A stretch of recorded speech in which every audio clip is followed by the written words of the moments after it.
PM किसान सम्मान निधि योजना को लेकर आप सभी के काफ़ी सारे सवाल है कि क्या अभी पीएम किसान सम्मान निधि योजना के नए रजिस्ट्रेशन चल रहे हैं, क्या कोई भी किसान अभी पीएम किसान सम्मान निधि योजना का नया फॉर्म भर सकता है। तो यहाँ पर मैं आपको बता दूं, अभी पहले वाला सिस्टम नहीं रहा है। अभी पीएम किसान सम्मान निधि योजना के नियम काफ़ी हद तक बदल चुके हैं। पहले तो लोग ऐसे ही फॉर्म भर रहे थे, किसी के नाम जमीन थी, किसी के नाम जमीन नहीं भी थी, इसके बावजूद उनके पैसे चालू हो गए और कई किस्तों तक उन लोगों ने लाभ लिया।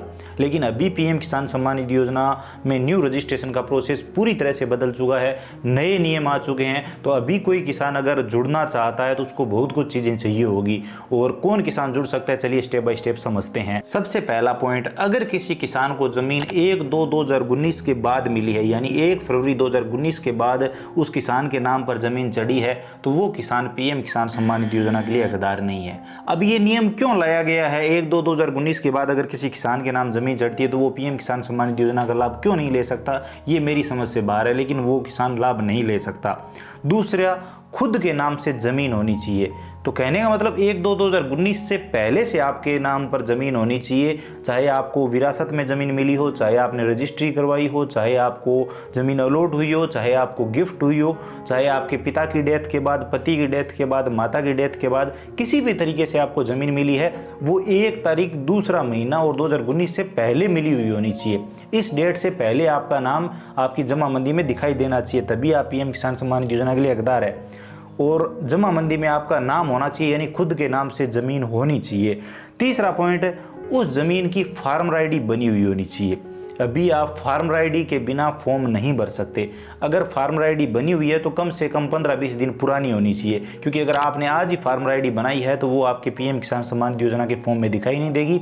जब तक अप्रूव नहीं होगी और कंप्लीट काम नहीं होगा तब तक आप पीएम किसान सम्मान निधि योजना का फॉर्म नहीं भर सकते।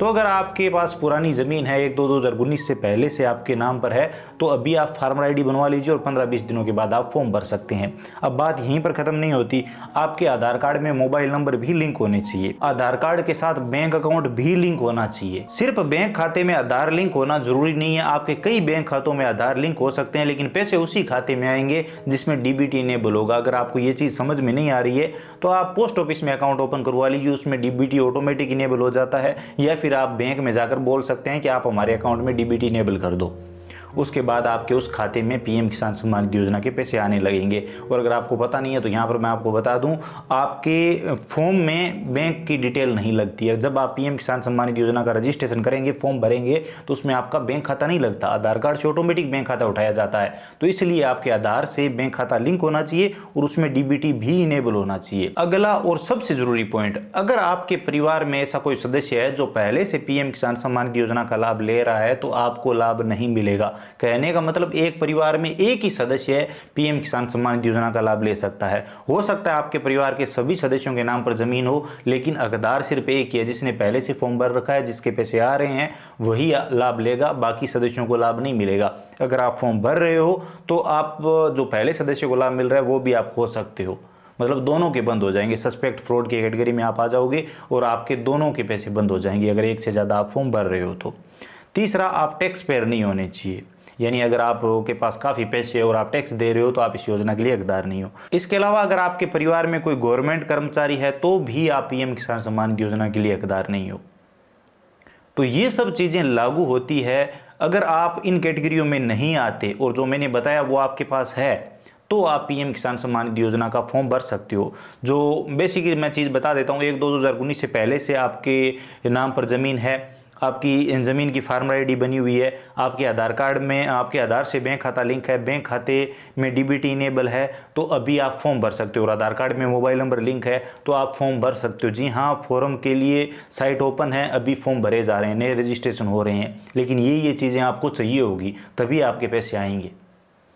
तो उम्मीद करता हूँ अब आप समझ गए होंगे। तो काफ़ी बदलाव हो चुके हैं, पहले की तरह नहीं कि कोई भी आया फॉर्म भरा और काम कंप्लीट, पैसे आने शुरू हो गए। अभी बहुत जांच हो रही है। अब मान लीजिए बाई चांस किसी ने गलत तरीके से फॉर्म भर दिया और पैसे भी उनके चालू हो गए तो 1-2 किस्तों से ज़्यादा उनको लाभ नहीं मिलेगा, क्योंकि जांच हो रही है लगातार। पीएम किसान सम्मान निधि योजना की हर किस्त में ये ध्यान दिया जा रहा है कि कौन सही किसान है।